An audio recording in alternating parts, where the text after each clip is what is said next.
abaningi bakholelwa ekutheni impilo iqhutshwa izinkinga. Kodwa-ke kuba inkinga kakhulu uma inkinga yona siqusayo isiphenduka iba impilo. Kuba sokusho ukuthi impilo ayisahambi.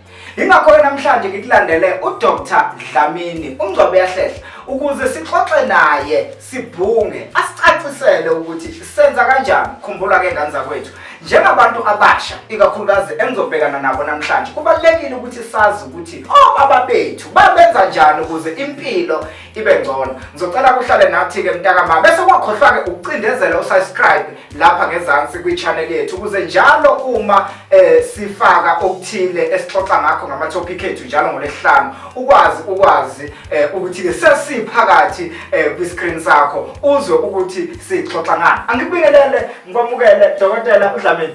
Angibingelele mbukeli lapha ekhaya.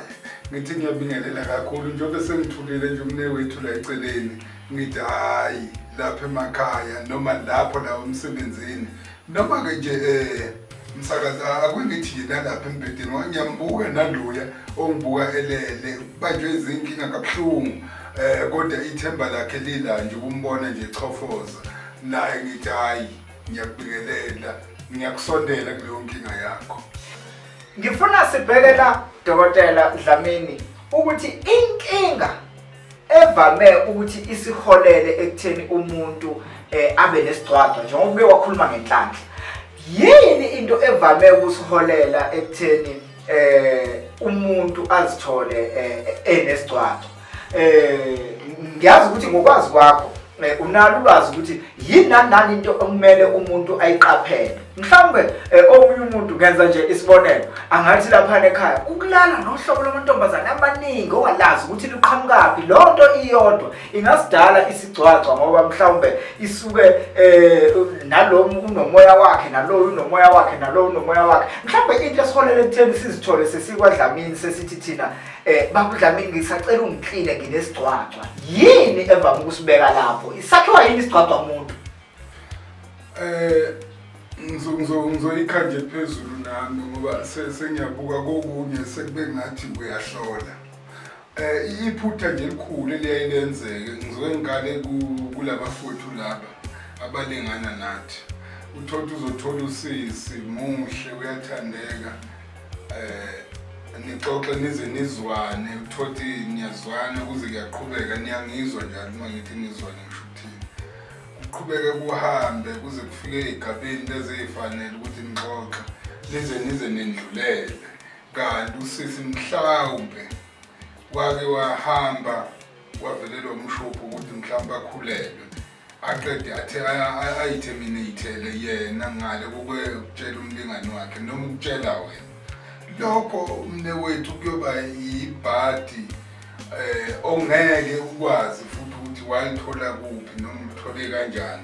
Kodwa njengokuthi kuhlangane la amagazi noma wena uhlangane naloya muntu naze nafika kwesinye isigaba u-end up uthola manje wena usuthwebula izinto ezithile kuye noma yena athwebule futhi izinto ezithile kuye. Mina nje ikhona into yami lapha endlini engiyake ngithi mangabe ngikukhande ngayo bese ngithi cha awuhambe nje phela uyokwenza igrosa. Uyayazi igrosa le yabafowethu uyenze nje igrosa futhi uma ugrosa la impela ilanga elikhanyise khona kahle la khona impela ekuthandeka khona. Ufike nje ukhuleke uphake udle uzawuthi na uqeda ukudla ngakusasa ukuthola inhlanhla lapha inkulana phakathi yenhlanhla ngoba ukuzwa abantu bethi ngifuna ukuthwala. Umuntu wazi ukuthi uma efuna ukuthwala kumele thabulale umuntu othile womndeni noma kumele ukuthi alimaze izingane zakhe noma kumele enze into ethile nje ithintana negazi. Hayi wena sekwashintsha akusenjalo. Ufika nje la ikhasithi geza la ugeze ngithi nayi ihlikihlala gcoba bese ngikuthuma la engizokuthuma khona. Ngathi hamba uthi uyele esitoro ufike esitoro uyithengele nje into emnandi uyiphuze ujabule. Hayi sengikuqoqisile njalo. Isikhatshana ke engifisa siphinde sikhulume ngaso lesi Baba Dlamini uma sivula izihloko zethu siqhubeka nokukhuluma kodwa konke lokho mlaleli kuzokwenzeka ukuthi ucindezele subscribe la ngezansi. Ngifuna sithinte sikhulume ngelinye ilanga ngolesihlanu lena yokuthi ke ukuthwala njengoba usukhuluma nami siqu sami ngicabanga kanjalo ngicabanga ukuthi ukuze ngithwale kumele ngibulale. Ngiyafisa ke singene kuyo futhi sigxile lena yokuthi ngelinye ilanga ukuthwala kuhlukana izigaba ezikangaki kanjani ngesimanje manje. So kumsiza kuphi lo osuke ekwenza kumholelaphi sixoxe nje kodwa ke namhlanje angikho lapho mlaleli silapha namhlanje. Ngicela ke Baba Dlamini kafushane nje usichazele ukuthi masiko Dlamini iziphi izinto esizitholayo. Ngiyazi ukuthi uDlamini ngaphandle kokuba udokotela wesintu kunenye izinye izinto ozenzayo ungubaba ungumfundisi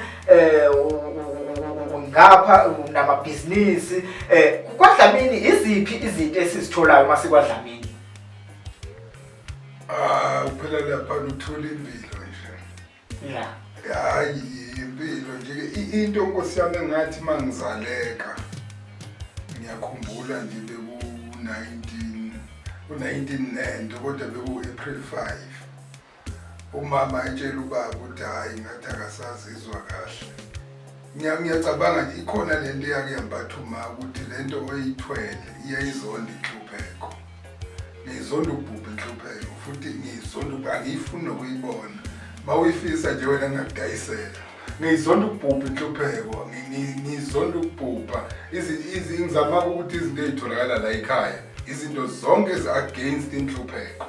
Yonke nje into ela ngaphandle masingaphuma nje surround nawe uzobona hayi lo muntu uyayizonda inhlupheko futhi inhlupheko ayinandawo la. Kodwa ngelinye ilanga nyosho ukuthi kanjani.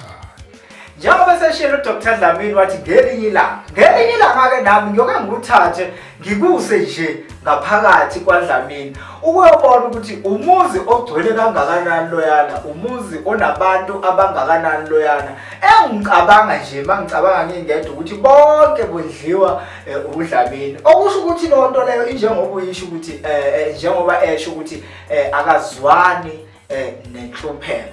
Baba Dlamini namhlanje dokotela ngicela nje sigoqe ngoba besicaphuna lapho nalapho ezintweni esizokhuluma ngazo la kwi channel umngcwabo uyahlehla umngcwabo uhlehlile bese ucindezela usubscribe lapho sizoyiveza futhi nezinombolo la ekhaya okwazi ukuthi usithinte kuzo kanjalo futhi namakhasi okwazi ukuthi usithole kuwo lapha ku Facebook. Kodwa ke namhlanje ngizocela nje ukuthi uvalelise ugcizelele lokho engikushoyo ukuthi umuntu ozohlala kule channel uzohlala ethokozile ikakhulukazi ngempilo futhi ukwazi nangalokho angakazi atshelwe khona mhlawumbe nawe uyise nonina ikakhulukazi izintweni ezithinta impilo. Njengoba silapha ke silapha ekutheni sisize wena mlaleli useshilo Baba Dlamini wathi akazwani nenhlupheko. Manje pho yini lena ekwenza uhlupheke bekhona abantu abangenza impilo yakho ibe ngcono ngokweqiniso na? Musukuvumela lokho mntakamama. Qikelela ukuthi impilo yakho ayisafani nakuthanga ukuze nawe abantwana bakho beyophila impilo engcono ngoba ukuzilungiselela wena njengamanje ulungiselela nabantwana bakho ukuthi babe nekhaya nempilo engcono ngisho wena uNkulunkulu esikukhumbulile. Baba Dlamini asivalelise. Angivalelise lapho mbukele ekhaya nje uphethe nje ifoni usubscribe ngendlela owenza ngayo. Ngifisa ukuthi uNkulunkulu nje nezidalo zakithi ezakithi nje idalo kwaDlamini ngiyakubuka nje ngiyacabanga futhi ngiyakubuka ngendlela nawe ngibuka ngayo.